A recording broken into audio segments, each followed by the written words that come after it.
Inden arbejdet med opbygningen af styrementelementerne påbegyndes, afrettes byggegrunden. Efter afretning udlægges et sandlag, der vibreres til Proctor 98. Herefter afrettes området med en tolerance på plus/minus 5 mm per 3 meter.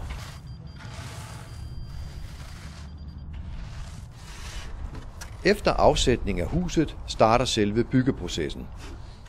Første fase i byggeriet er opsætning af hjørneelementer. Dernæst placeres de lige elementer. Af hensyn til forskydningen samles elementerne løbende med styrement sokkelsøm. Der anvendes 3 styk per samling.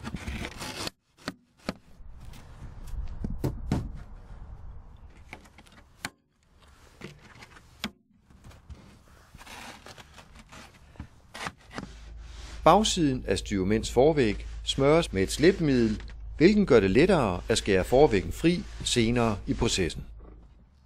Der kan løbende nedlægges armeringsjern i forvæg i styrementelementet.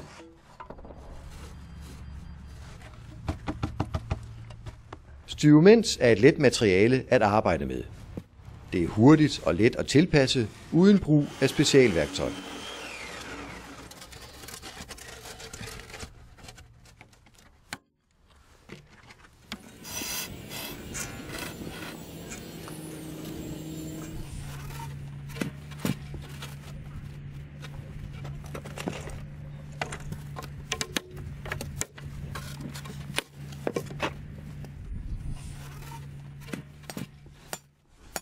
Når alle elementerne er samlet, kan man efterfølgende fiksere elementerne i sandlaget med kampstål.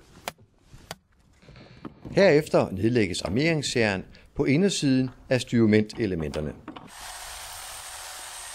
Nu skæres der per 60 cm en 10-15 cm dyb rille i bagvæggen på styrementelementerne.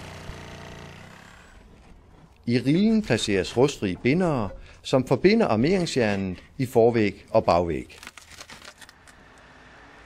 Efter endt montering af binderne til armeringsjernet fyldes styrementelementerne op med beton, som efterfølgende skal hærde i op til 24 timer, inden der kan arbejdes videre med sokkelelementerne. Ved brug af styrementelementer opnår man en reduktion i forbruget af beton til sokkel på op til 80%. I hærdningsperioden nedlægges nederste isoleringslag i terrændækket. Isoleringslaget skal være på 150 mm.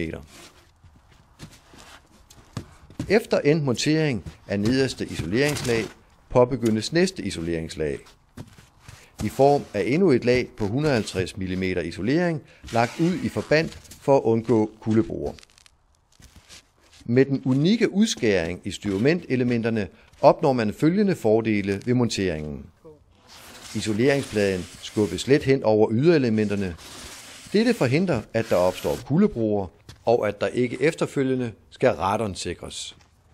Der skal ikke bruges hæfteskum efterfølgende, idet elementerne automatisk fikseres og derved bliver liggende på deres rette plads. Der nedlægges armeringsjern i bagvæggen. Når betonen er hærdet efter 12-24 timer, skæres yderste lag af styrementelementerne fri med en bajonetsav. Udskæringen sker ved at følge den anvendte skærelinje på styrementelementerne. Det afskårne styrement lægges på et stabilt underlag tæt sammen op langs soklen. Derved opnås optimal sikring mod frost. Til sidst fyldes det omkringliggende areal op med stabilgrus.